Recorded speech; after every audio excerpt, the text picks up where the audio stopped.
The call came through at 0300 hours, cutting through the desert silence like a knife. "Senior Chief Daniel Hartley?" The base commander's voice was clinical, detached.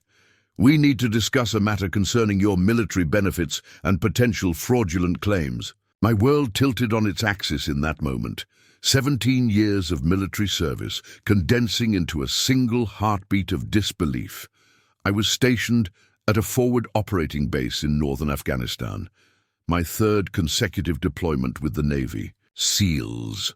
My hands were calloused from years of specialized operations, fingers that had guided precision missions now trembling slightly as I gripped the satellite phone. 17 years of service, 2 decades if you counted my initial ROTC commitment, and now everything I thought I knew was about to unravel. My name is Daniel Hartley.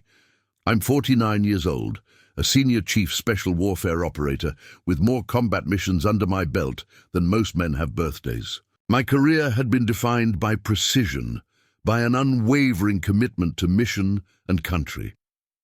From the moment I graduated from the University of Washington's naval program, I'd known my path would be different. The military wasn't just a job. It was a calling. I met Sarah during my first deployment to Iraq.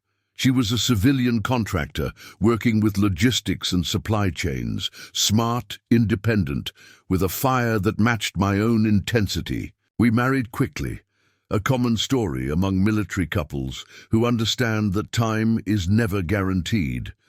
Our wedding was small, a courthouse ceremony, followed by a weekend in Seattle. Me in my dress whites, Sarah in a simple blue dress that matched. Her eyes. The early years were a dance of deployments and reunions. I'd be gone for months, sometimes a year at a time, and Sarah would manage everything back home.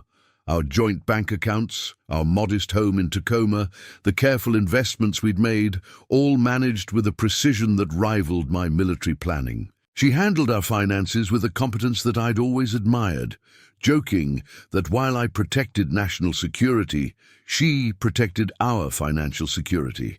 But something had been brewing beneath the surface. Something I'd been too focused on my missions to see. The base commander, Colonel Michael Reynolds, wasn't a man who made casual calls. His voice carried the weight of official communication, each word carefully measured. "Senior Chief, we've detected irregularities in your military benefit claims. Specifically, survivor benefits that have been processed without your direct authorization." Survivor benefits. The words hung in the air, heavy with implication. These were funds designated for families of fallen service members, a sacred trust. Between the military and those who serve, the suggestion that something was wrong with these claims felt like a personal violation.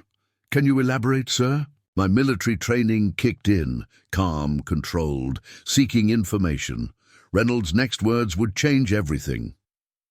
"We've discovered that multiple claims for widow benefits have been filed under your name. Claims that suggest you were reported as deceased during your current deployment. The absurdity would have been comical if it weren't so serious." Deceased. I was very much alive, my boots still covered in Afghan dust, my team sleeping in quarters just meters away. My mind raced through possibilities: identity theft, a bureaucratic error, or something far more personal. "Who filed these claims?" I asked, my voice dropping an octave. Years of interrogation training made my questions precise, controlled. "Your wife, Sarah Hartley, multiple claims totaling over $247,000 in benefits. The first claim was filed 6 months ago. 6 months. While I was deployed halfway across the world, protecting a mission that most Americans would never know about, my wife had been systematically claiming I was dead. The irony wasn't lost on me. A military professional whose entire career was built on trust, integrity, and sacrifice, now facing a betrayal that cut deeper than any combat wound. The satellite connection crackled. In the background, I could hear the muffled sounds of the base, generators humming, distant radio chatter, the occasional burst of military communication.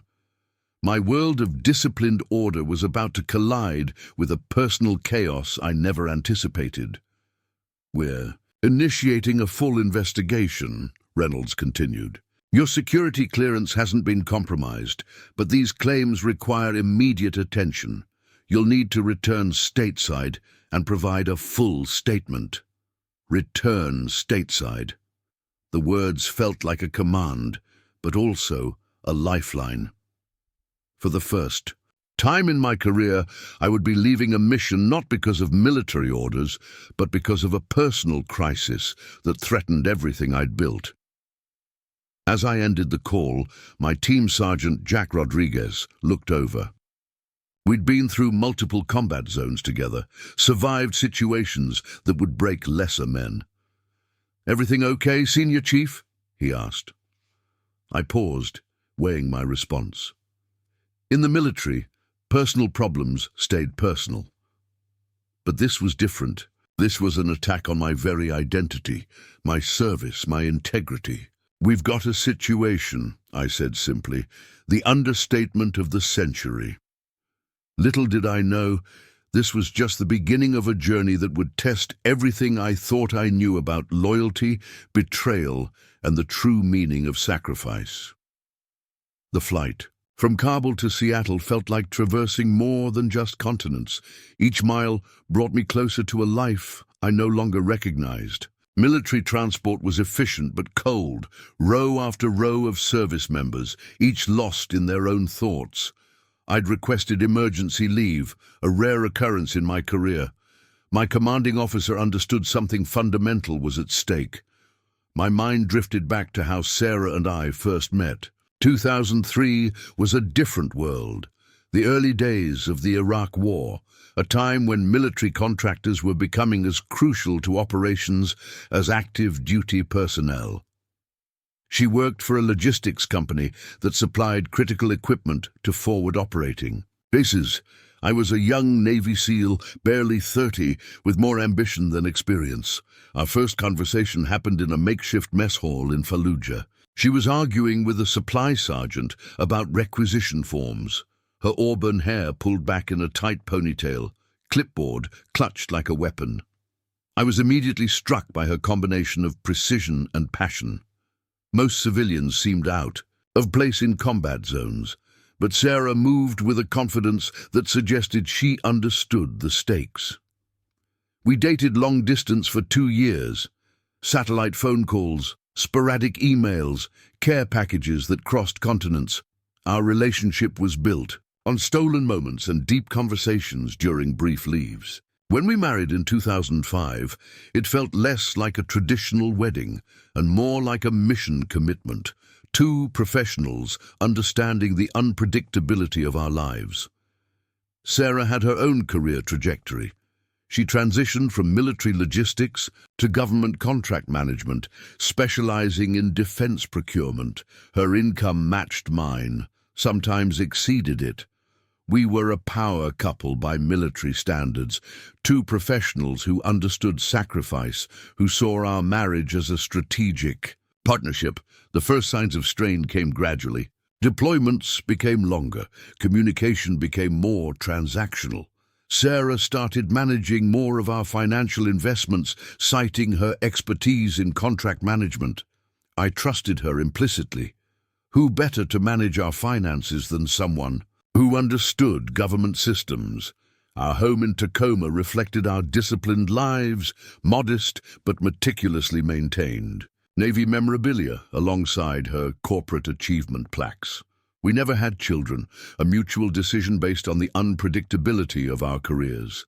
Our life was about mission, about service, about building something together.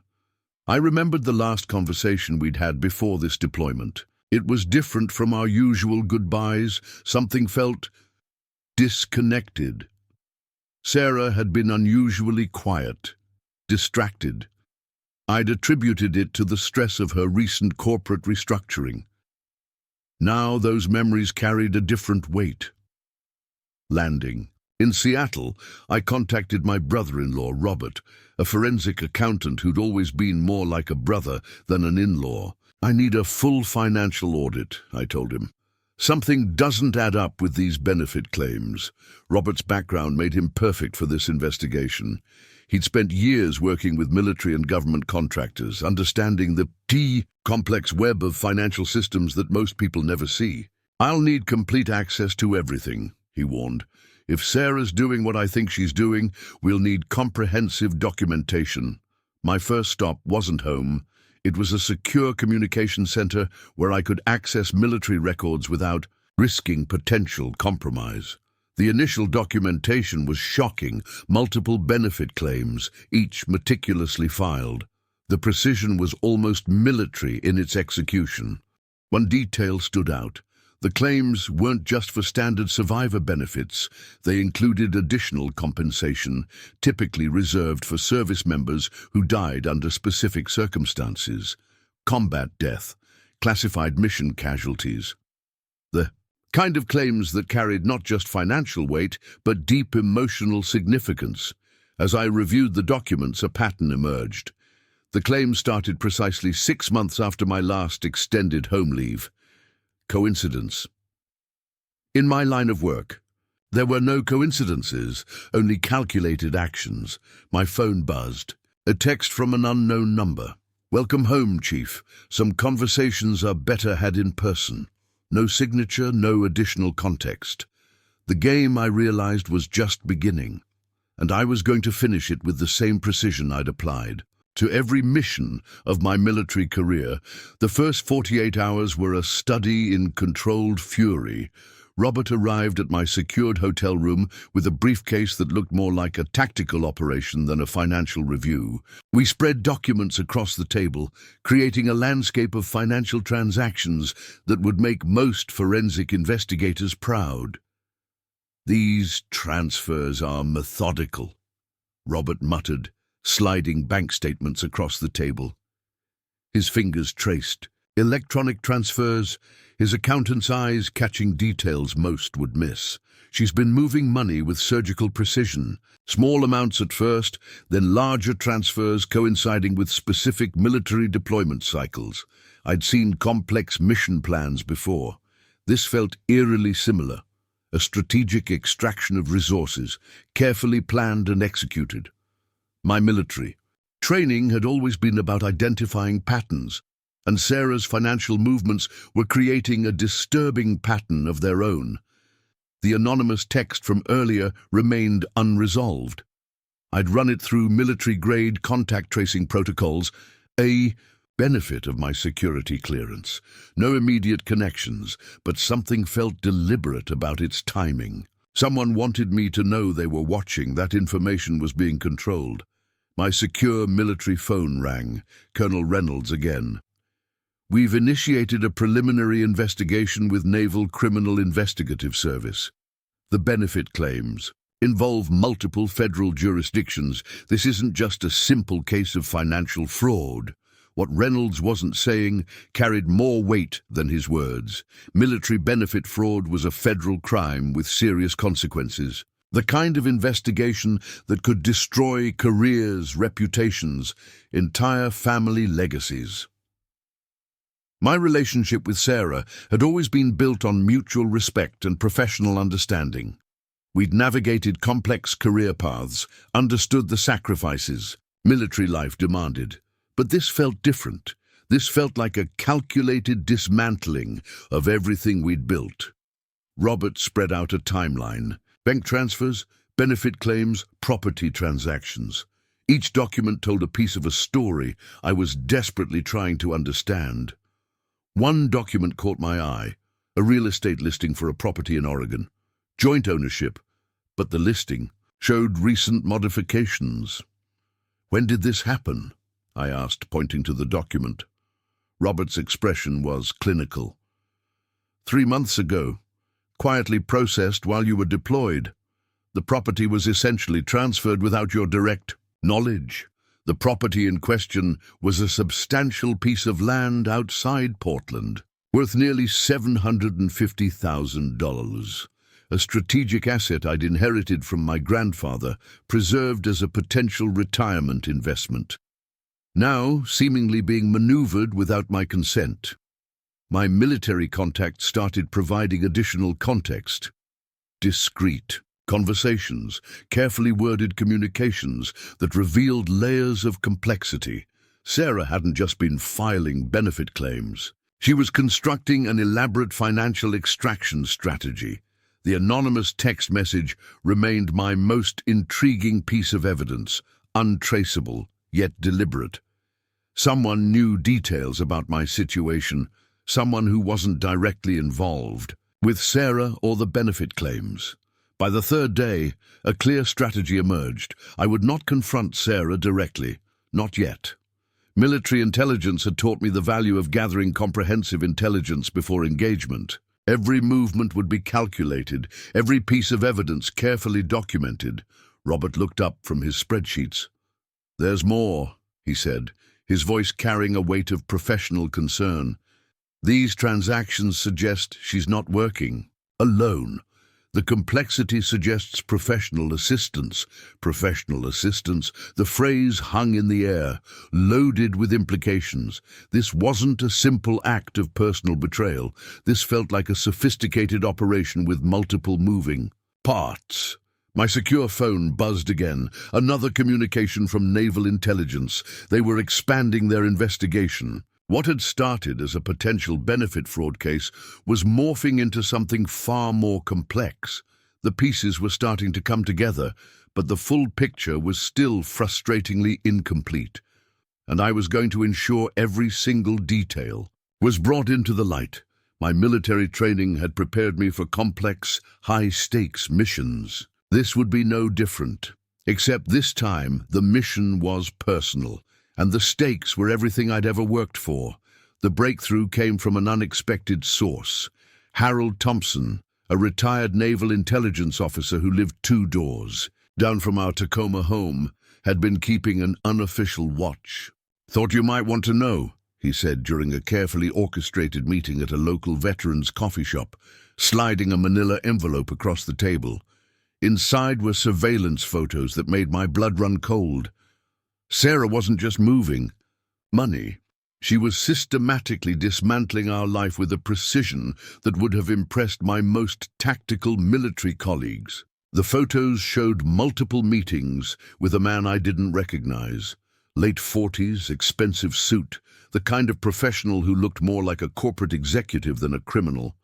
Robert's forensic analysis revealed the man's identity: Gregory Lensing, a high-level financial consultant with a history of representing clients in complex asset protection cases. His reputation was polished, his connections extensive, the kind of professional who operated in grey legal areas, always one step ahead of direct prosecution. "He's done this before," Robert muttered, spreading additional documents across the table. Historical cases of asset relocation, carefully structured financial maneuvers that skirted the edges of legality. Sarah hadn't just decided to betray me. She was part of a calculated system designed to extract maximum financial benefit. The anonymous text message continued to haunt me. Its existence suggested someone else knew details about the unfolding situation. Not Sarah, not Lansing. Someone on the periphery with their own agenda. My military contacts began providing additional context. Discreet conversations revealed layers of complexity beyond simple financial fraud. The benefit claims weren't just about money. They were part of a more intricate strategy. Naval Criminal Investigative Service was now fully involved. Colonel Reynolds provided additional context during a secure video conference. "This goes beyond a standard financial investigation," he explained, his face grainy but his voice crystal clear.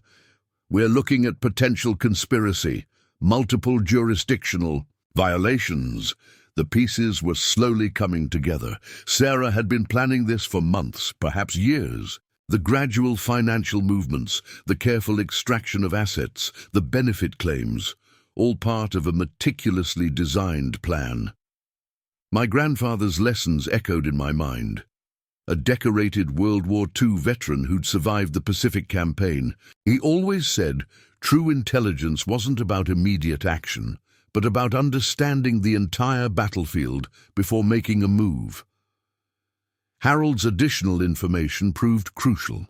He'd noticed increased activity around our property, unfamiliar vehicles, subtle landscaping changes that suggested preparation for a sale. "Thought you might want to know," he repeated, his retired intelligence officer instincts still razor-sharp. The property in Oregon became a critical piece of the puzzle. Recent modifications to the title suggested a complex transfer strategy. Not an outright sale, but a carefully structured relocation of assets designed to minimize detection. Gregory Lansing's financial footprint told a story of its own. He specialized in what legal experts called asset protection strategies for wealthy clients facing potential legal challenges, divorce, business disputes, potential litigation. Sarah wasn't working alone. She was working with a professional who understood how to navigate complex financial landscapes. My secure military phone became a conduit of carefully managed information. Calls with naval intelligence, conversations with Robert, discreet communications with trusted contacts. Each conversation added another layer to the emerging narrative. The anonymous text remained an unsolved mystery, untraceable, yet deliberately timed. Someone was watching.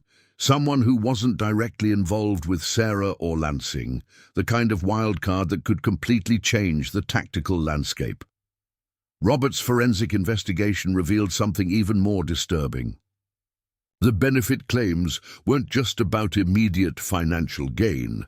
They were part of a longer-term strategy involving multiple properties, investment accounts, and carefully structured financial instruments. "She's been planning this for years," Robert concluded, spreading financial documents across the table.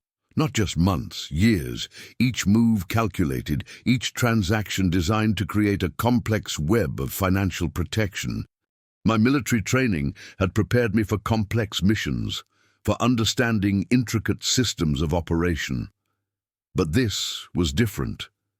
This was a personal warfare, fought with financial instruments instead of weapons, with legal strategies instead of tactical maneuvers. The pieces were coming together, but the full picture was still frustratingly incomplete, and I was going to ensure every single detail was brought into the light. My phone buzzed. Another secure communication. The investigation was about to enter a new phase, and I was ready to meet it with the same precision I'd applied to every mission of my military career. The strategic pause lasted exactly 7 days. 7 days of methodical preparation, of gathering every possible piece of intelligence, of understanding the full landscape of the betrayal that had been unfolding beneath my nose for years. My secure location was a private suite in a Seattle hotel, carefully selected for its advanced communication capabilities and proximity to key legal and military resources. Robert had transformed one wall into a complex evidence board, a tapestry of financial transactions, property records, and interconnected relationships that looked more like a military intelligence briefing than a personal investigation. "Look at the pattern," Robert said, tracing connections with a laser pointer. "Financial transfers weren't random.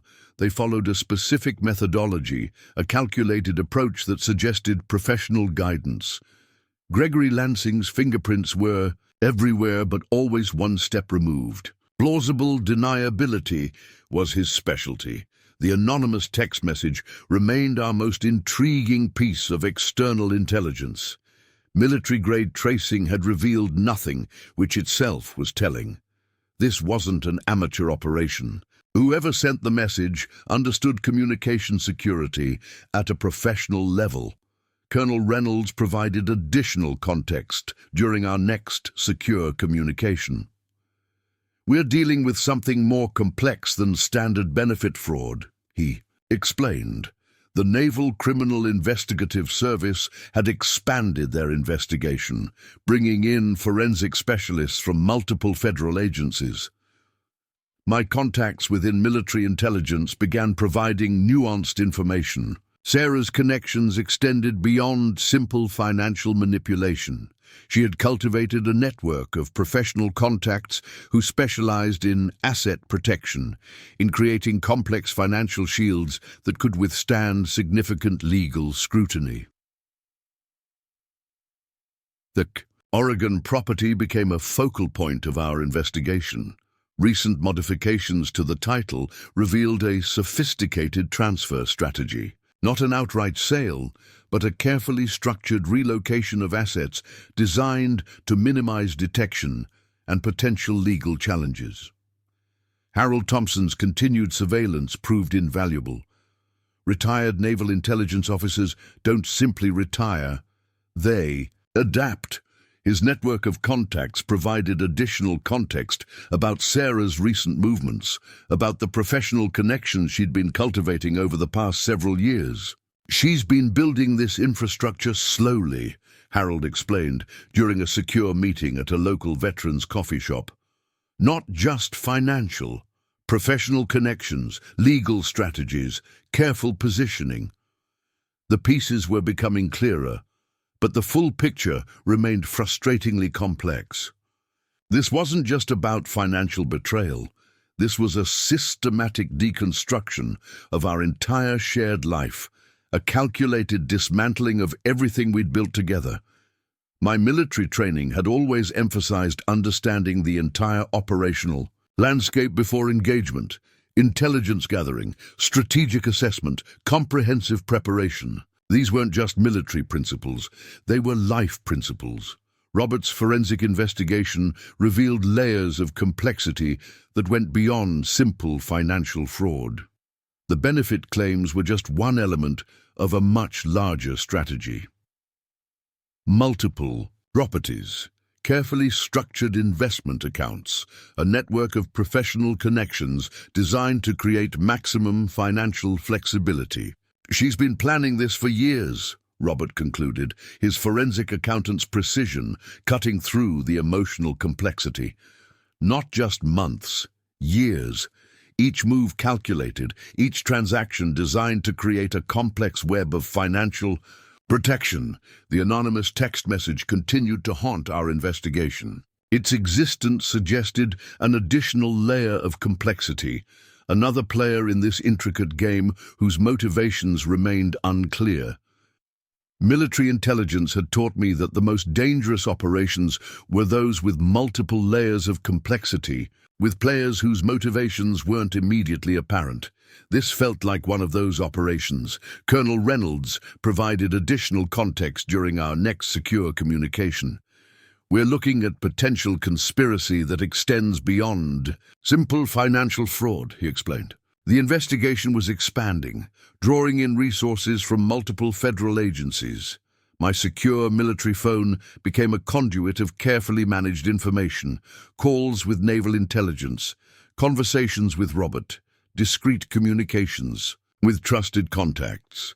Each interaction added another layer to the emerging narrative. The tactical approach was clear. We would not confront Sarah directly, not yet. Every movement would be calculated, every piece of evidence carefully documented. Military intelligence had taught me the value of comprehensive preparation. As the investigation deepened, a more complex picture emerged.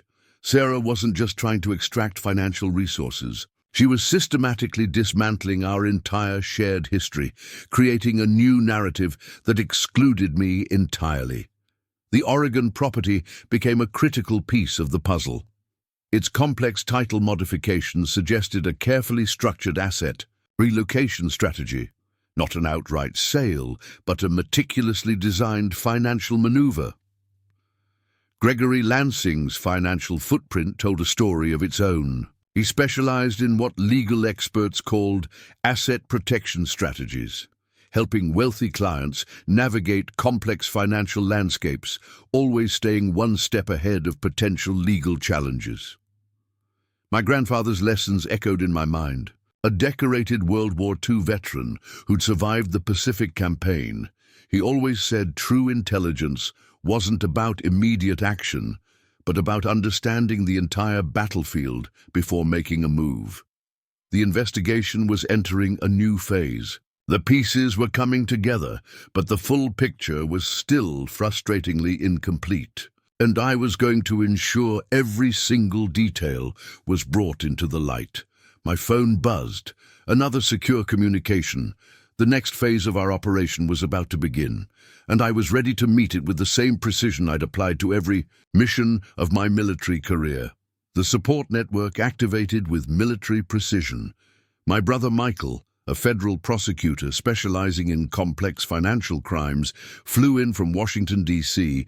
the moment he understood the full scope of the situation. His expertise would prove crucial in navigating the legal complexities we were about to encounter.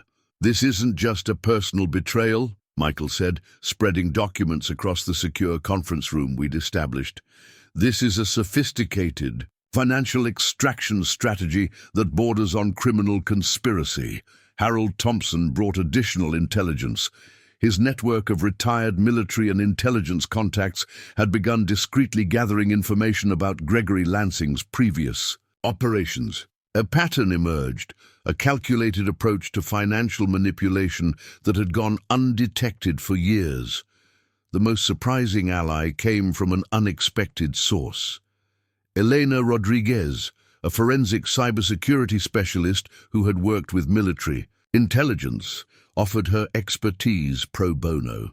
"This goes beyond standard financial fraud," she explained during a secure video conference. "We're looking at a multi-layered attack on your financial and personal infrastructure." Elena's initial digital forensics revealed something disturbing. Sarah had been systematically creating a digital footprint that would support her narrative of financial independence and potential victimhood. Social media posts carefully curated to suggest a woman taking control of her life. Professional networking profiles redesigned to highlight her financial acumen. My military contacts provided additional context. Colonel Reynolds confirmed that the Naval Criminal Investigative Service was now treating this as a potential case of financial warfare. The benefit claims were just the tip of an intricate iceberg. "We've seen similar patterns in cases of sophisticated financial predation," Reynolds explained during a secure communication. "Individuals who understand how to manipulate complex financial systems, who can create narratives that protect their actions." Robert's forensic investigation continued to uncover layers of complexity. The Oregon property wasn't just a simple real estate transaction. It was part of a larger strategy of asset relocation, designed to create multiple layers of financial protection. Michael's federal prosecutor background proved invaluable. "Look at the pattern of transfers," he said, tracing financial movements on a complex digital map we'd created. "This isn't random. This is a systematically designed financial extraction strategy." The anonymous text message remained a most intriguing piece of external intelligence. Military-grade tracing had revealed nothing, which itself was telling. Someone was watching, someone with a level of communication security that suggested professional-level expertise. Elena's cybersecurity analysis revealed something even more disturbing. Sarah had been slowly building a digital infrastructure that would support her financial narrative. Social media posts, professional networking profiles, carefully curated. Online presence designed to create a specific perception.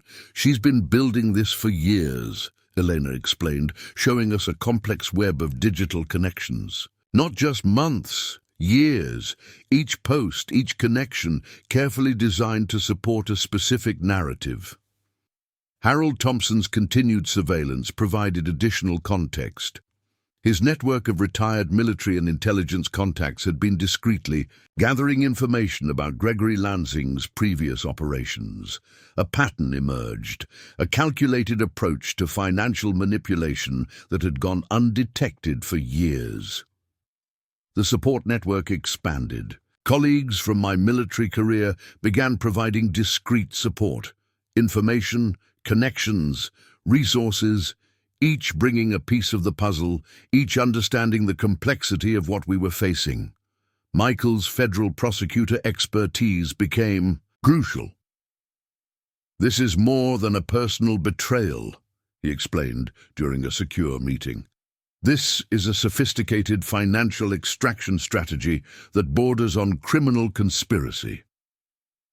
Elena's cybersecurity analysis continued to reveal layers of complexity. Digital footprints, financial transfers, carefully constructed narratives designed to protect and obfuscate. The Oregon property became a focal point of our investigation. Its complex title modifications suggested a carefully structured asset relocation strategy, not an outright sale, but a meticulously designed financial maneuver. Robert's forensic investigation continued to uncover additional layers: financial transfers, property modifications, a complex web of financial movements designed to create maximum flexibility and minimum detectability. My military training had prepared me for complex missions, for understanding intricate systems of operation. But this was different. This was a personal warfare, fought with financial instruments instead of weapons, with legal strategies instead of tactical maneuvers. As the investigation deepened, a more complex picture emerged. Sarah wasn't just trying to extract financial resources. She was systematically dismantling our entire shared history, creating a new narrative that excluded me entirely. The support network continued to expand. Discreet communications, carefully managed information, each interaction adding another layer to our understanding of the situation. My secure military phone became a conduit of carefully managed information, calls with naval intelligence, conversations with Robert, discreet communications with trusted contacts, each interaction adding another layer to the emerging narrative. The tactical approach remained clear. We would not confront Sarah directly. Not yet. Every movement would be calculated, every piece of evidence carefully documented. Military intelligence had taught me the value of comprehensive preparation. As the day drew to a close, the pieces were coming together, but the full picture was still frustratingly incomplete, and I was going to ensure every single detail was brought into the light. My phone buzzed, another secure communication. The investigation was about to enter a new phase, and I was ready to meet it with the same precision I'd applied to every mission of my military career. The investigation entered its most critical phase with a methodical approach that would have impressed my most demanding military commanders. Evidence gathering became our primary mission. Each document, each digital trace, a potential weapon in the legal battle ahead. Elena Rodriguez's cybersecurity forensics proved to be our most sophisticated tool. She had reconstructed a digital timeline that revealed the intricate planning behind Sarah's financial extraction strategy. Small digital breadcrumbs, email drafts never sent, deleted messages recovered from cloud backups, metadata from financial documents, began painting a comprehensive picture of systematic preparation. This wasn't a sudden decision, Elena explained during a secure video conference, her fingers dancing across multiple computer screens. This was a calculated strategy developed over years. Watch how the digital footprints align with financial movements. The recovered data revealed a shocking timeline. Sarah had begun laying groundwork for her financial extraction strategy approximately 3 years earlier. Subtle changes in online accounts, carefully positioned professional networking, updates, strategic connections with financial professionals who specialized in asset protection. Gregory Lansing emerged as the primary architect of this complex strategy. His professional background was a masterclass in financial manipulation, a consultant who specialized in helping high-net-worth individuals navigate complex financial landscapes. But the evidence suggested something far more calculated than standard financial advising. Michael, drawing from his federal prosecutor experience, began connecting the dots. "Look at the pattern," he said, spreading digital forensics reports across our secure conference table. This isn't just about financial extraction. This is a systematically designed operation with multiple potential exit strategies. The Oregon property became a critical piece of our investigation. Its complex title modifications suggested a carefully structured asset relocation strategy that went beyond simple real estate transactions.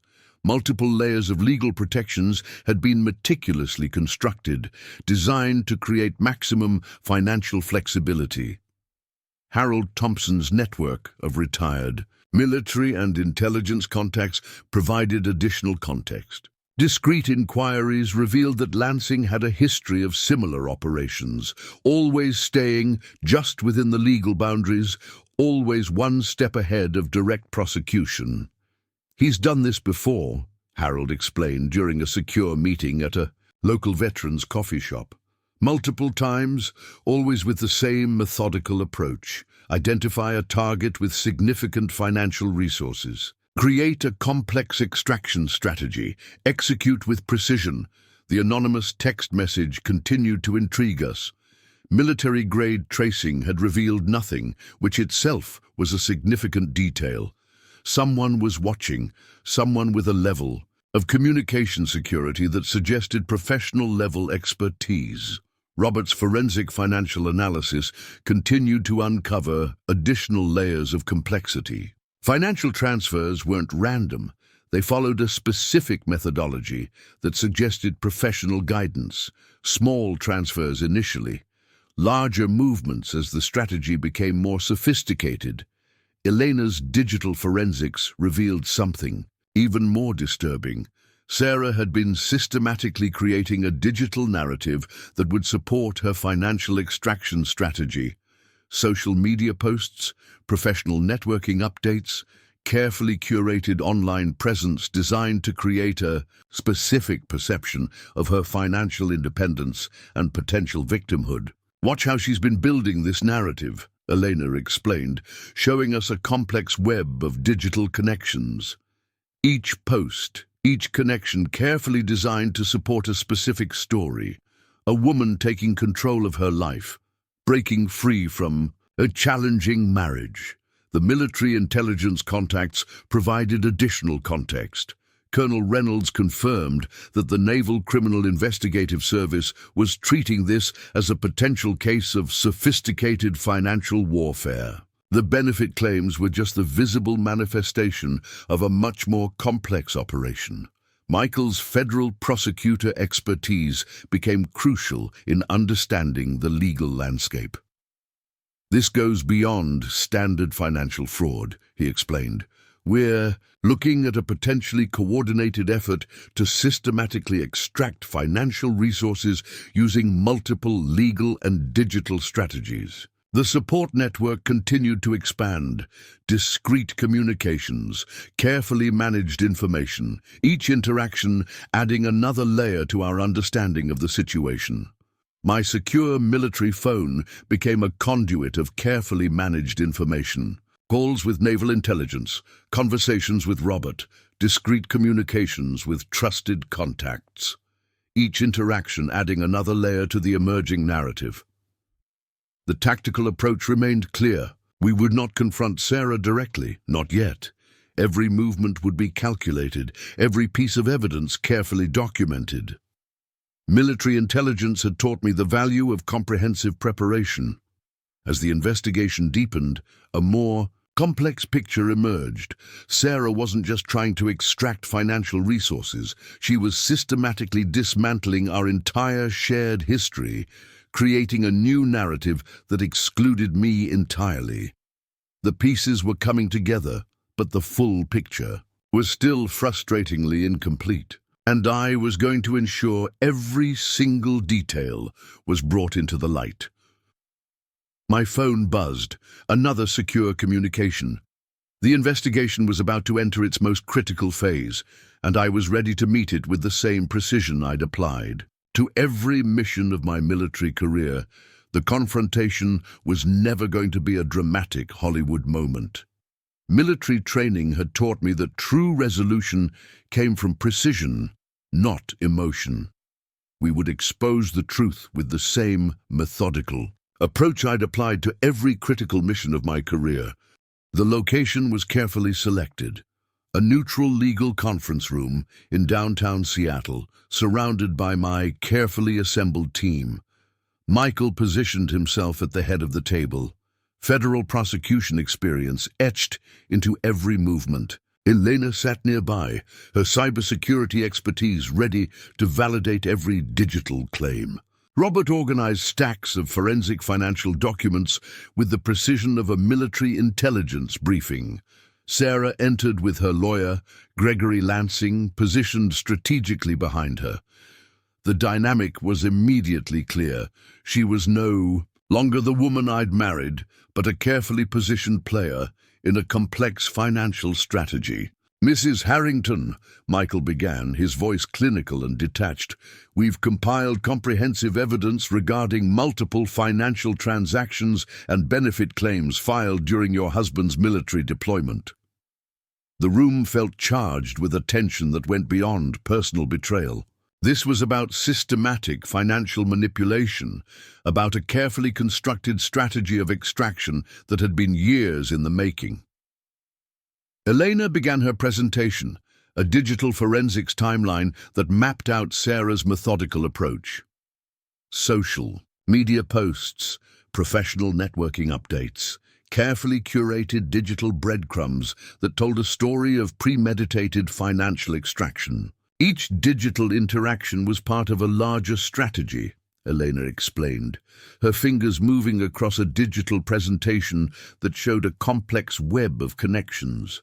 Not random, calculated, designed to create a specific narrative of financial independence. Lansing remained composed, but I noticed a slight tension in his jaw. This was a professional who was used to staying several steps ahead, now finding himself in a position where every move was being carefully documented. The benefit claims were just the visible manifestation of a much more complex operation, multiple property transfers, carefully structured financial movements, a systematic dismantling of our shared financial infrastructure. Robert presented the financial forensics with surgical precision. These transfers weren't spontaneous, he explained, showing a complex timeline of financial movements. They followed a specific methodology, small initial transfers, larger movements, as the strategy became more sophisticated.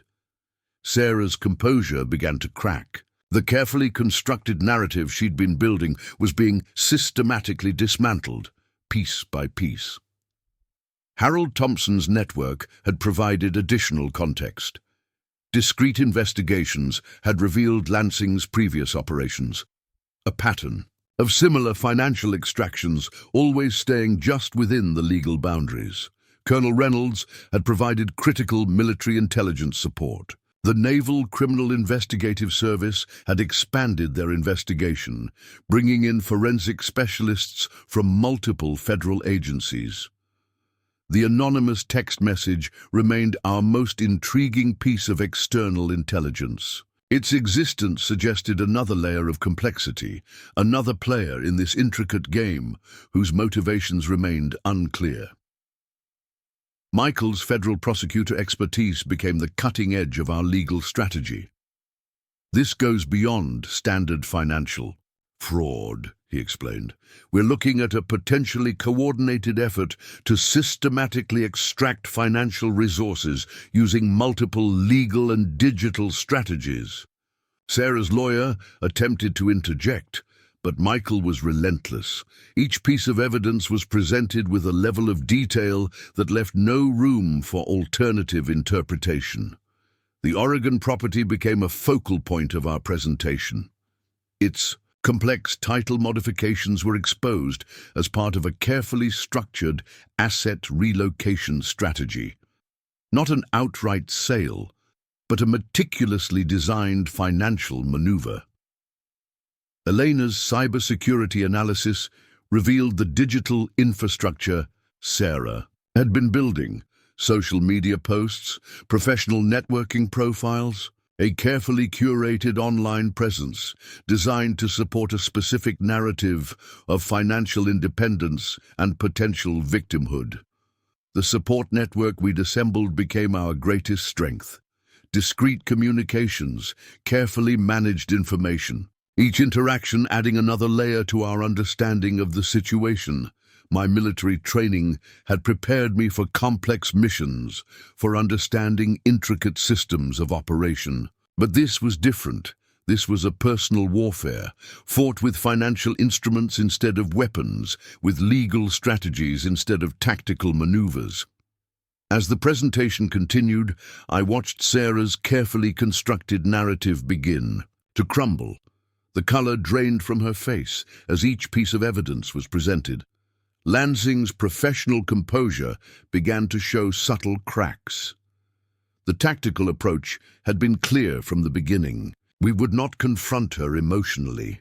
Every movement would be calculated, every piece of evidence carefully documented. The pieces were coming together. The full picture was emerging with brutal clarity, and I was ensuring every single detail was brought into the light. My phone buzzed. Another secure communication.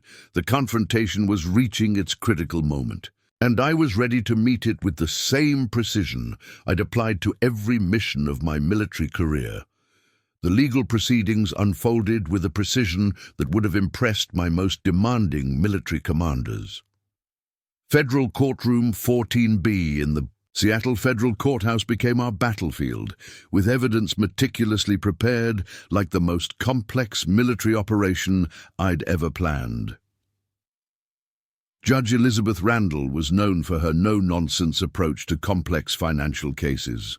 Her reputation for dismantling sophisticated financial schemes was legendary in federal legal circles. From the moment she began reviewing our documentation, it was clear this would be no ordinary hearing. Michael's opening statement was a masterpiece of legal strategy. Your Honor, what we present today is not simply a case of marital financial dispute. This is a calculated, multi-year strategy of financial extraction that crosses multiple federal jurisdictions.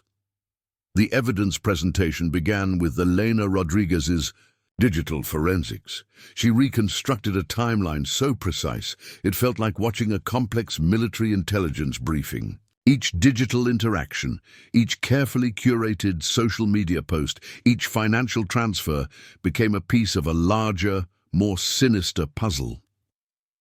Notice the methodical progression, Elena explained, her fingers moving across digital presentations that mapped Sarah's strategic online narrative. These aren't random interactions. Each post, each connection was deliberately designed to create a specific perception of financial independence and potential victimhood. Robert's financial forensics told an equally damning story. The benefit claims were just the most visible element of a much more complex financial extraction strategy. Multiple property transfers, carefully structured financial movements, a systematic dismantling of our shared financial infrastructure that had been years in the making. Gregory Lansing sat beside Sarah, his previous confidence now replaced by a growing sense of legal vulnerability. The extensive documentation we'd assembled left little room for the sophisticated legal maneuvering he was known for. Colonel Reynolds provided critical military intelligence support. The naval criminal investigative service had expanded their investigation, bringing in forensic specialists from multiple federal agencies. The benefit claims were now being examined as part of a potential broader conspiracy. Harold Thompson's network of retired military and intelligence contacts had provided additional context. Discreet investigations had revealed Lansing's previous operations, a pattern of similar financial extractions, always staying just within the legal boundaries. The anonymous text message remained our most intriguing piece of external intelligence. Its existence suggested another layer of complexity, another player in this intricate game whose motivations remained unclear. Sarah's lawyer attempted multiple legal strategies to deflect and minimize the evidence, but each attempt was systematically dismantled by Michael's federal prosecution expertise. The documentation was comprehensive, leaving no room for alternative interpretations. The Oregon property became a critical focal point of the legal proceedings. Its complex title modifications were exposed as part of a carefully structured asset relocation strategy. Expert witnesses testified to the sophisticated nature of the financial maneuvers. Judge Randall's questions were surgical. She didn't just listen to the evidence, she dissected it, asking probing questions that revealed the full complexity of the financial strategy. "Ms. Harrington," the judge said, her voice cutting through the courtroom, "you've essentially created a multi-year strategy of financial extraction that goes beyond simple marital asset division. These actions border on criminal conspiracy." The anonymous text message continued to intrigue the legal team. Military-grade tracing had revealed nothing, which itself was a significant detail.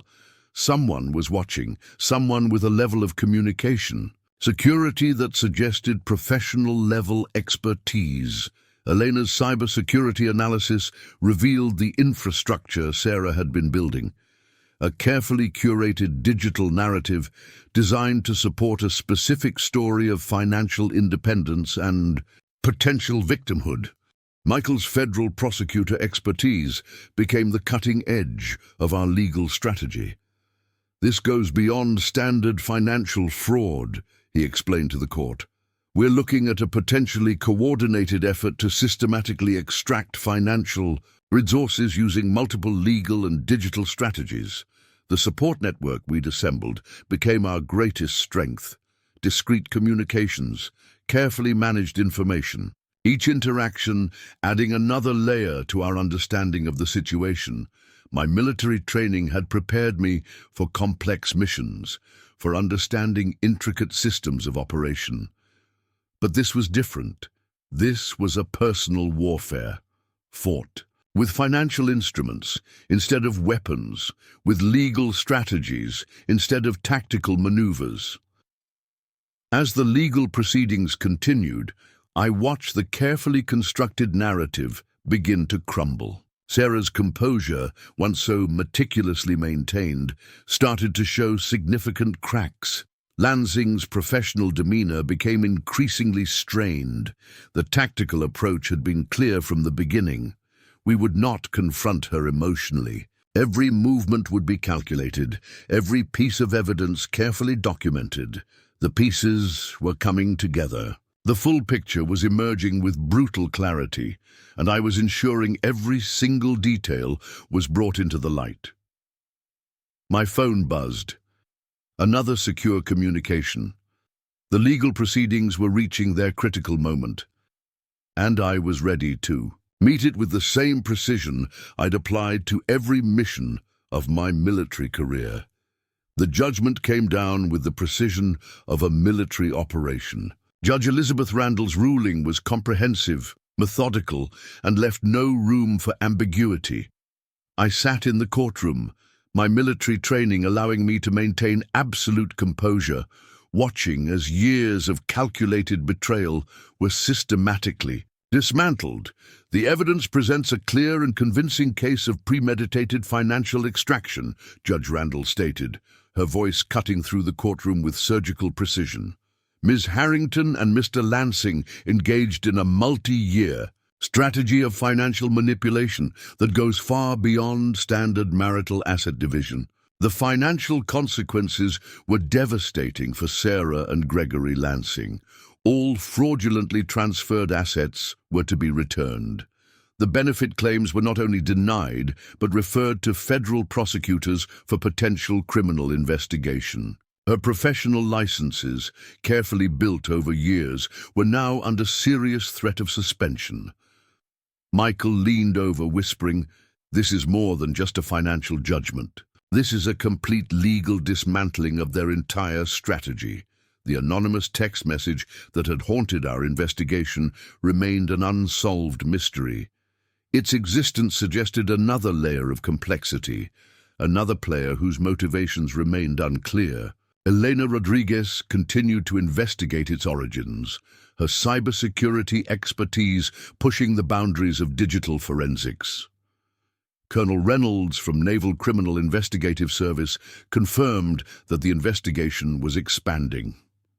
The benefit: claims were now part of a broader federal inquiry into potential systematic financial fraud targeting military personnel.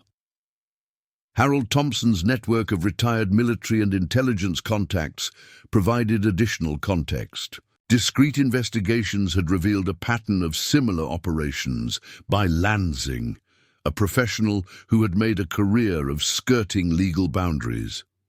The Oregon property, once a centerpiece of Sarah's extraction strategy, was now completely unraveled. Expert witnesses had testified to the sophisticated nature of the financial maneuvers, exposing every carefully constructed legal shield. Robert's forensic financial analysis became a critical component of the judgment. Each transfer, each movement of funds was meticulously documented. The court's forensic accountants confirmed what we had suspected. This was a systematically planned financial extraction strategy developed over years. Elena's cybersecurity forensics presented a digital timeline that was nothing short of remarkable. Social media posts, professional networking updates, carefully curated online interactions, all part of a broader narrative designed to create a specific perception of financial independence and potential victimhood. These aren't just random digital interactions, Eleanor explained during her testimony. This is a carefully constructed digital infrastructure designed to support a specific financial strategy. The support network we had assembled proved to be our greatest strength. Michael's federal prosecution expertise, Elena's cybersecurity skills, Robert's financial forensics, Harold's intelligence network. Each brought a unique perspective that systematically dismantled Sarah's elaborate plan. Gregory Lansing's professional reputation was in tatters. The court's findings suggested a pattern of similar financial manipulations in previous cases. His professional licenses were now under serious scrutiny, with potential disbarment or professional sanctions looming. My military training had prepared me for complex missions, for understanding intricate systems of operation, but this was different. This was a personal warfare, fought with financial instruments instead of weapons, with legal strategies instead of tactical maneuvers. The personal transformation was profound. What had begun as a devastating betrayal had become something else entirely, a journey of legal and personal redemption. Sarah attempted to approach me after the proceedings, but I maintained the distance that military discipline had taught me. Some victories require no words, no emotional confrontation. Colonel Reynolds pulled me aside after the hearing. "This goes beyond your personal case," he explained. "The evidence you've uncovered could help protect other military personnel from similar financial predation." The anonymous text message remained our most intriguing, unresolved element. Military-grade tracing had revealed nothing, which itself was a significant detail. Someone was watching, someone with a level of communication security that suggested professional-level expertise. My secure military phone became a conduit of carefully managed information. Calls from naval intelligence, communications from federal. Our prosecutors, each interaction adding another layer to the emerging narrative of justice. Elena continued her investigation into the digital infrastructure that Sarah and Lansing had constructed. Each layer they peeled back revealed more complexity, more calculated planning. The tactical approach that had guided our entire investigation remained clear. Every movement had been calculated, every piece of evidence carefully documented. Military intelligence had taught me the value of comprehensive preparation. Michael's final assessment was both legal and personal. "This isn't just about financial recovery," he told me during a private moment after the hearing. "This is about exposing a systematic approach to financial predation." As we left the federal courthouse, the Seattle sun breaking through the morning, clouds, I felt a sense of resolution that went beyond legal victory. This was about more than money. This was about integrity, about protecting the principles of trust and service that had defined my military career. My phone buzzed. Another secure communication. The legal proceedings had reached their conclusion, but I knew this was just the beginning of a broader journey of exposure and potential systemic change.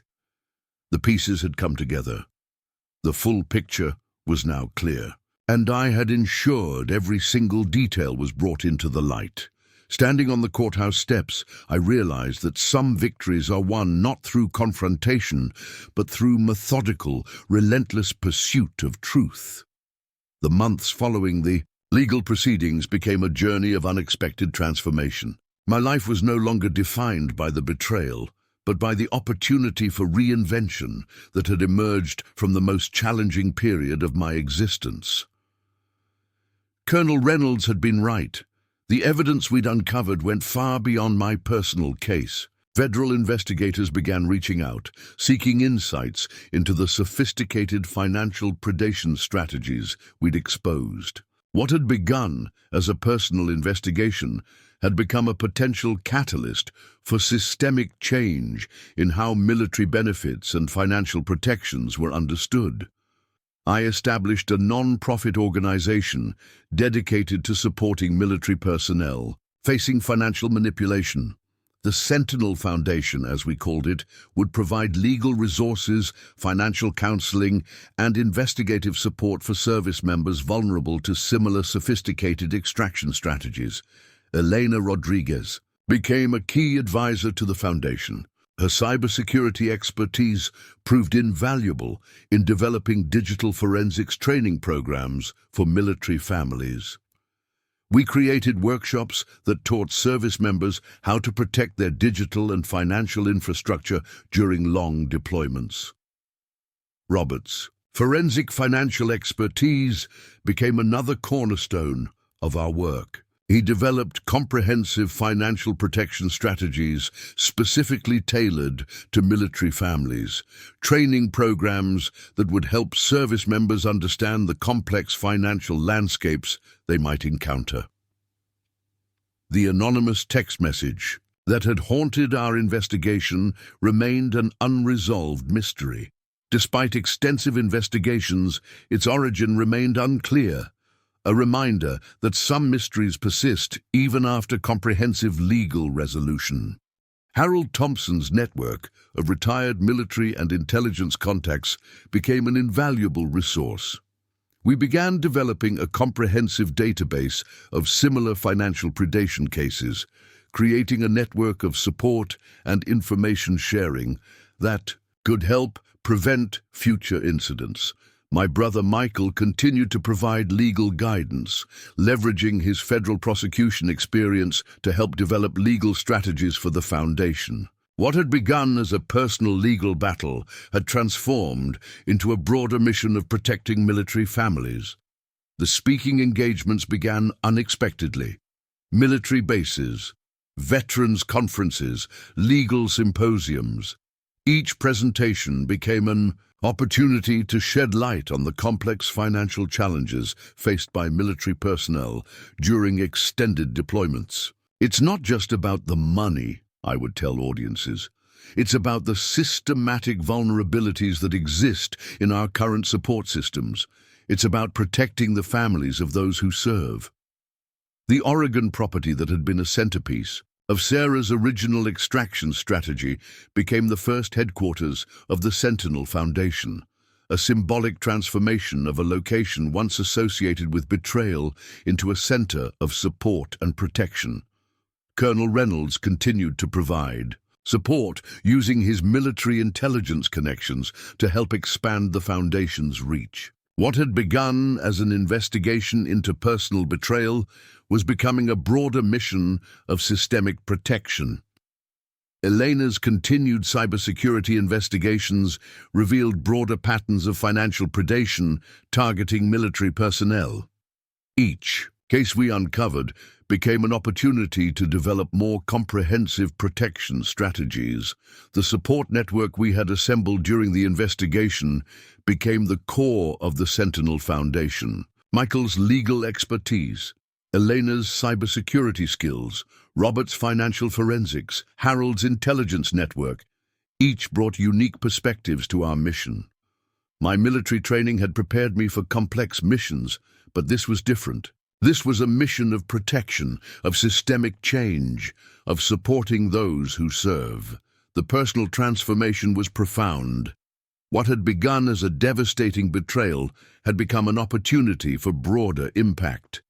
Each speaking engagement, each workshop, each legal consultation became a way of transforming personal pain into purpose.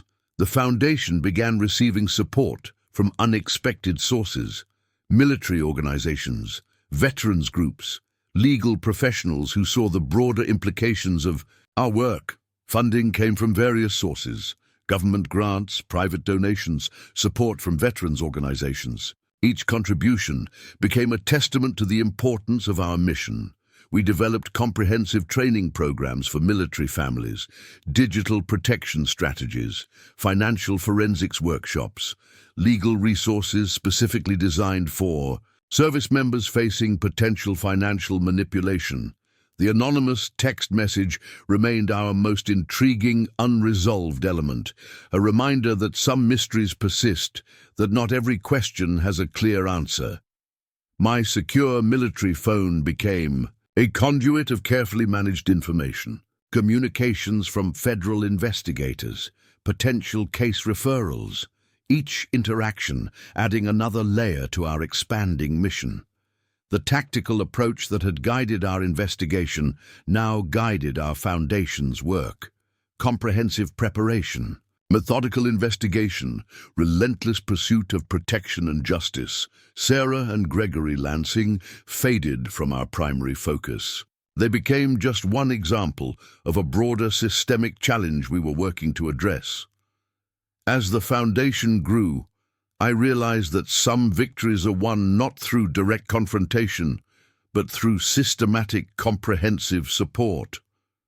My phone would buzz with new opportunities, new cases, new ways to support military families facing complex financial challenges. The pieces had come together in ways I could never have anticipated. The full picture was now clear, but it was a picture much larger than my personal story. Standing in the Foundation's headquarters, looking out over the Oregon landscape that had once symbolized betrayal, I understood that true victory wasn't about revenge. It was about transformation. Some stories don't end with legal judgments. Some stories become movements, and this was ours, the inspirational conclusion. 3 years had passed since that initial phone call from the base commander.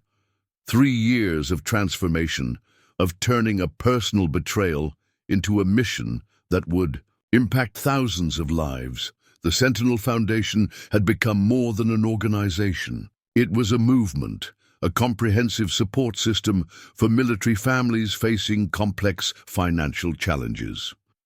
What had begun as my personal journey of investigation and redemption had evolved into a national resource that was changing lives. Federal recognition came unexpectedly, a congressional hearing where I testified about the systemic vulnerabilities faced by military personnel during long deployments. My testimony wasn't about personal revenge, but about creating comprehensive protection strategies for those who serve. It's not about what happened to me, I told the committee.